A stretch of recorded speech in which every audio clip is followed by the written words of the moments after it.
இனிமே கண்ணை மூடிட்டு கடலை எண்ணெய் வாங்கலாம். ஏன்னா மந்த்ரா கடலை எண்ணெய் இதயத்தின் தயாரிப்பு. வறுக்க பொரிக்க ஏன் எல்லா சமையலுக்கும் மந்த்ரா தான். மந்த்ரா கடலை எண்ணெய், அபார ருசி, ஆரோக்கியமான உடல் நலம். 5000 ரூபா தருவோம் அப்படின்னு சொன்னாங்க. எனக்கு தூக்கி வாரி போட்டுட்டு, ஏற்கனவே 2021 தேர்தலில் வந்து முதலமைச்சர் வந்து 1000 ரூபா தாரேன்னு சொன்னாங்களே, அதுக்கப்புறம் 2 வருஷமாக ஆளையே காணல, சத்தமும் இல்லை. பாராளுமன்ற தேர்தல் வந்த பிறகு தான் அந்த 1000 ரூபாய் கொடுக்குறோம் அப்படின்னு சொன்னாங்க. 28 மாதம் ஆச்சு கிட்டத்தட்ட. அப்போ ஒவ்வொரு குடும்ப பெண்களுக்கும் அதுலேயும் பார்த்தீங்கன்னா ஒரு சிலருக்கு தான் கொடுத்தாங்க. அதுக்கப்புறம் இப்போ நமது துணை முதலமைச்சர் வந்து இப்போ வரை கொடுத்துட்ருக்காங்க. ஆனால் அதில் ஒவ்வொரு மகளிருக்கும் 28,000 ரூபா பாக்கி இருக்கு. ஒவ்வொரு மகளிருக்கும் ஏஎன்எஸ் பிரசத் ஒவ்வொரு மகளிருக்கும் 28,000 ரூபா பாக்கி.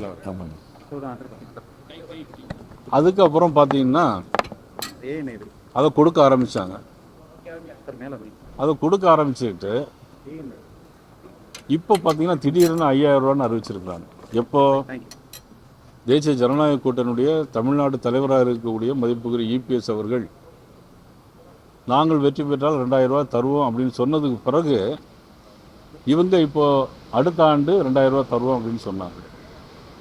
ஆக நாங்கள் ஏதோ போய் தடுத்து நிப்பாட்டுறது போலவும், தடுத்து நிப்பாட்டுறது இதுக்கு முன்னாடியே நிப்பாட்டி இருக்கலாமே. நாங்கள் கோர்ட்டில் போய் தடுத்து நிப்பாட்டுறதுக்கு பாரதிய ஜனதா கட்சியும் டெல்லியில் உள்ளவர்களும் தமிழகத்தில் உள்ளவர்களும் அதை தடுத்து நிப்பாட்டுவதற்கு முயற்சி செய்கிறார்கள். ஆகவே நாங்கள் உடனடியாக மக்கள் மீது அக்கறை கொண்டு 5000 ரூபா தருகிறோம். எப்படி 2000 ரூபா இந்த மாதம், அடுத்த மாதம் 2000 ரூபா அட்வான்ஸ். அதுக்கப்புறம் கோடைக்கால விடுமுறை நிதி, இதுவரையிலும் கேள்விப்படாத ஒன்று. உண்மையில் நான் வந்து சம்மதிக்கிறேன் முதலமைச்சர். நீங்கள் போன வருஷம் கோடைக்கால விடுமுறை நீங்கள் இந்த பத்திரிகை நிபுணர்கள் யாராவது வாங்கியிருக்கீங்களா? அதுக்கு முந்தின வருஷம் அந்த கோடைக்கால விடுமுறைக்கு 1000 ரூபா வாங்கியிருக்கீங்களா?